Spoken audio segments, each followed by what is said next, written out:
My idea was the whole building, they have a long glass wall, not like what you have seen in this version. In this version, it's all the concrete wall. So my idea was after he separated with Tanny, and then he blew up the window, and he jumped through the explosion. It's. But some people said, "Oh, he might be a little too much like a Superman," and Tom wanted to look real. So, and the production designer, he came up with the ideas how about to build a concrete wall. He need to blow up the hole first, and then do a little action, and then jump up to the hole. So I'm okay with that, because since by the nature of Mission Impossible, we wanted to make it a little more realistic. We start off with Ethan Tom trapped in the building in the middle of a gun battle, no way out. He throws the explosive, and then he shoots the gun to explode the wall to create an opening for him to escape.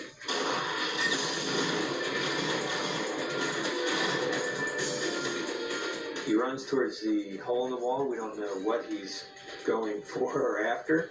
There's a lot of smoke and debris. Then the camera shows Tom run past. You see it's Tom, and it follows him out the building and then tilts down to show the city below us.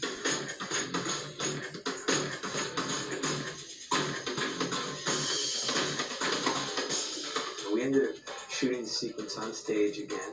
There's a platform that's 65 feet off the air with the set piece on it. He actually runs, jumps out the hole, free falls in the skydive position, and he stops about 5 feet off the ground where there's green screen all around so they can put the city in later.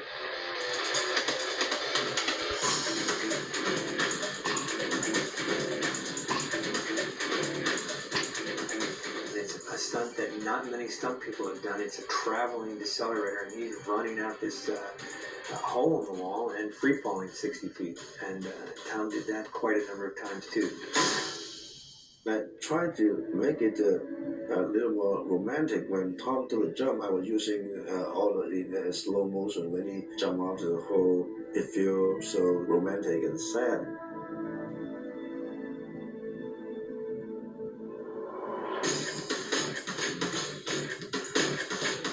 We also did a shot where we hung him on a cable and we ratcheted him. It's called. We opened the parachute on his back and pulled him up. Now I know Tom is a skydiver, but again, a lot of considerations come down to time, money, lighting, those kind of things, and why we do things this way. And camera angle, being able to get the exact shots that you want.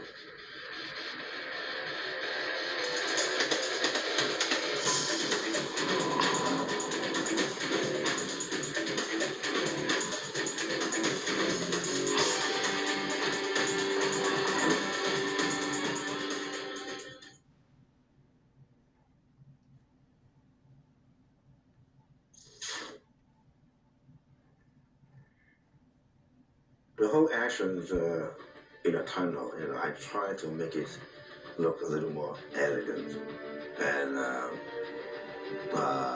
dramatic.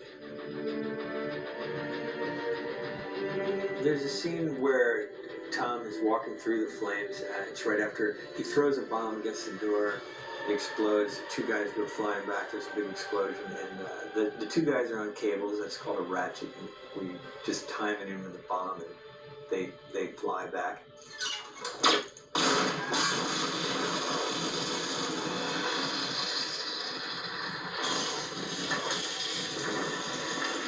The aftermath of that is that there's flames all around the door, and there's where John Woo added his famous dub. I love pigeons so much, and it became one of my signatures, and I couldn't help to use it again.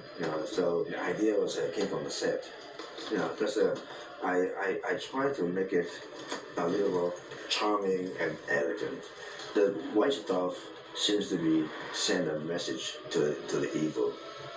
Let them know So here I am, here I come. which I thought worked really well in the film. That was a CG bird coming through the flames. It was too dangerous, and what if the birds get burned, And Tom walks through the flames. So the way that's done is flame bars are set to levels, and it's very hot. There's no doubt about it. When you're doing a really intense fire stunt where you actually have a guy on fire, there's the stunt gels, what they call them, which are fire retardant gels that have to be cold and have to be wet, and they don't last very long. But it's a controlled situation where we bring up the levels of the fire and we create a path. It was kind of a judgment thing for him. If you feel the heat, because we can't gel you up, it's a close-up on you. You feel it, duck out. Any doubt, duck out, because usually if you feel yourself burn, it's too late.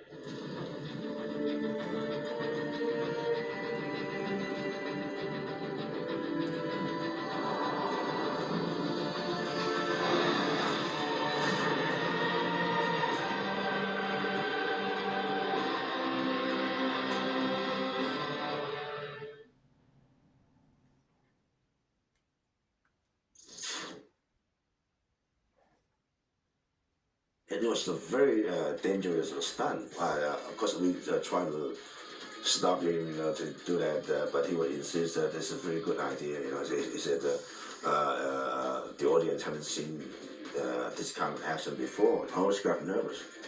I was nervous about Tom, nervous about everything. It wasn't easy. Driving a motorcycle through the flames, that's, again, normally you would always do that with a stunt double, but again, Tom wanted to do it.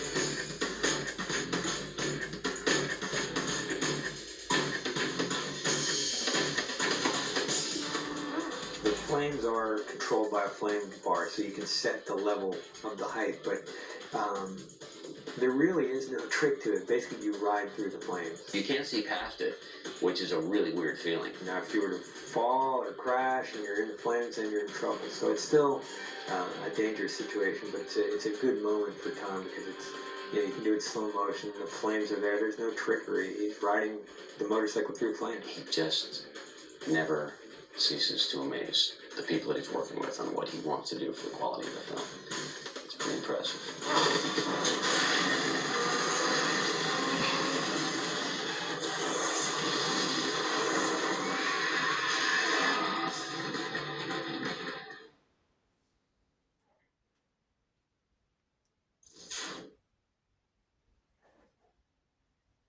When I'm talking to Tom, and I find this guy is actually very charming. He had a lot of great energy. He like everything fast. He like a flying plane. He like motorcycle. He like he like speed. He like everything fast. So that gave me the idea to create a motorcycle chase scene. Because I thought that only the motorcycle could show the real speed. The motorcycle chase, originally the motorcycle chase was a car chase, so that changed a lot during the whole course of our time in Australia. We went through a lot of different sequences, and so the chase kept evolving. Eventually, it evolved into this chase, which was two motorcycles, which is kind of more man-on-man thing anyway, so in the end, I think John was happy. His vision, again, when he gets into these kind of things, he likes two things. One, he wants it to be very fluid and dance-like rather than just a regular chase. And two, he likes to make it new and exciting for the audience.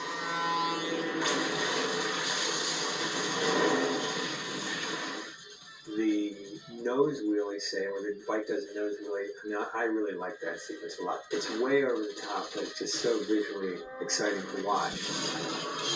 And the car slid almost under. Several times I think he probably was under his back wheel.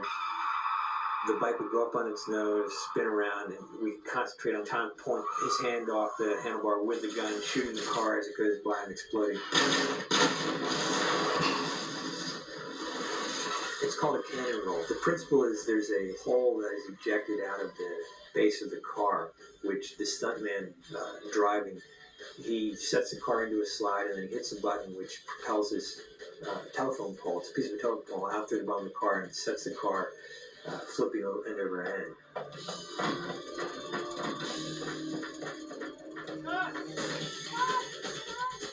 The guy who did it is Gil Combs. He's done probably 40 of them.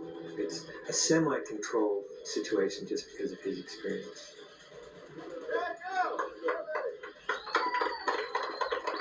I feel great. I still got the old adrenaline rush going.